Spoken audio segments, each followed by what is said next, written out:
Le saviez-vous, vous pouvez désormais vous acheter votre Tesla en Bitcoin. Bonjour Michel Vol. Bonjour Jean-Philippe Denis. Michel Vol, coprésident de l'Institut de l'économie. Et vous venez de diriger, donc ouvrage collectif, dollars, euros, yuan, bitcoin, diem, crypto, tectonique des monnaies. Alors, il est temps de faire un point sur ce sujet majeur. Et c'est vrai, on peut s'acheter maintenant, Tesla affiché sur son site web. Oui, bien sûr. Voilà, on peut payer en bitcoin. Alors, premier temps, comment l'informatisation a transformé le monde et la monnaie en particulier? D'abord, elle transforme tout, l'informatisation. Elle transforme les organisations, elle transforme les produits, elle transforme le commerce, elle transforme tout. Et donc, il est assez normal qu'elle se soit mise finalement à transformer la monnaie elle-même. Alors, bien sûr que le système bancaire, le système monétaire n'avait pas attendu les crypto-monnaies pour utiliser l'informatique. Seulement, comme toutes les grandes entreprises, les banques se sont informatisées reculons.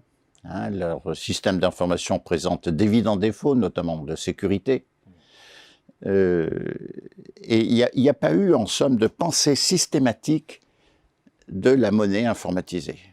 Et voilà que déclenché par la blockchain sur laquelle s'appuie le Bitcoin, et qui est l'innovation la plus importante, bien plus que le Bitcoin lui-même. Et vous êtes très attaché à dire le Bitcoin. Oui, je dis le Bitcoin parce que voilà. Et je vous faisais remarquer hors écran, hors antenne, peut-être par esprit franchouillard, que Nouriel Rubini parle du shitcoin. Oui. Donc, autant dire qu'il y a des débats. Voilà. Donc, cette blockchain a introduit des possibilités informatiques qui méritent l'attention et qui apportent à diverses fonctions de back-office, identification, habilitation, notarisation, chiffrement, sécurisation, etc. Beaucoup de possibilités, et avec en plus la possibilité de faire ce qu'on appelle des contrats intelligents. Alors on y pensait déjà à l'époque où on pensait à l'EDI, vous savez, échange de données informatisées. Mais là, ça se systématise et c'est tout à fait intéressant. Alors arrive... Ce qu'on appelle les smart contracts, c'est ça? Smart contracts, oui, contrats intelligents. Et de nouveau, je préfère le français. Et donc, là, il se passe quelque chose, effectivement, de tout à fait nouveau. Avec, en particulier, cette histoire de contrat intelligent, ça permet de rentabiliser l'économie des jetons, des tokens, si vous préférez le mot anglais. Ces petites choses de rien du tout, les miles du transport aérien, les primes qui sont données aux clients fidèles par la grande distribution, mais aussi le droit que vous avez lorsque vous déposez une contribution bénévole. Vous connaissez l'histoire de Huffington Post, ce qui s'est passé? Je ne me rappelle plus ni la date et le montant, mais enfin, Huffington Post, c'était un site de journalisme, on peut dire, qui fonctionnait sur la base de contributions bénévoles. Et puis un jour, ce site se vend, je crois, 325 millions de dollars. Et les gens qui avaient contribué bénévolement ont dit, mais c'est un peu fort quand même, c'est nous qui avons créé la valeur, et on touche rien. Ça a posé un problème.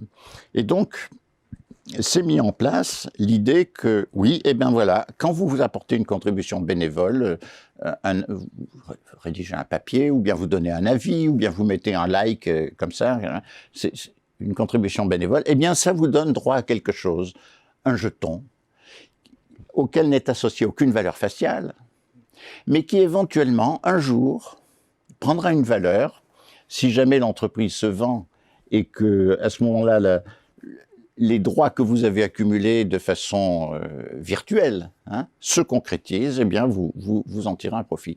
Alors ça ressemble un peu à des stock options d'une certaine façon, si vous voulez. C'est un avaloir sur quelque chose de futur, on ne sait pas trop si ça se produira ou non, mais ça existe. Et du coup, à partir du moment où ce genre de choses existe, c'est-à-dire où l'entreprise à laquelle vous contribuez de façon bénévole vous donne des jetons, eh bien il se trouve qu'il y a un marché des jetons. Ils s'échangent entre eux, et même ils s'échangent contre des dollars. Ce qui fait que finalement, même s'ils n'ont pas de valeur affichée, ils ont une valeur quand même.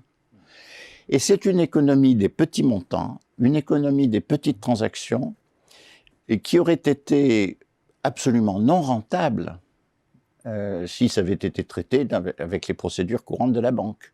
Mais que justement, l'informatisation des crypto-monnaies, avec la blockchain et tout ce qui s'ensuit, rend tout à fait rentable, faisable, etc. Et quand on évalue la valeur que ça peut représenter, on tombe sur des milliers de milliards, hein, au niveau mondial, bien sûr. Hein. Donc c'est quelque chose de tout à fait important qui est en train de naître avec les crypto-monnaies. C'est un des aspects que nous avons examinés dans ce livre. C'est un des aspects, il y en a d'autres.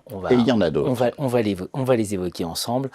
Juste pour réagir, hein, quand Facebook a été introduit en bourse, il y a eu exactement le même débat que ce que vous venez d'indiquer autour du Huffington Post. Voilà. Exactement le même débat. Hein, voilà. Qui crée la valeur, finalement, voilà. dans ce type de réseau. Très bien. Merci Michel Vol.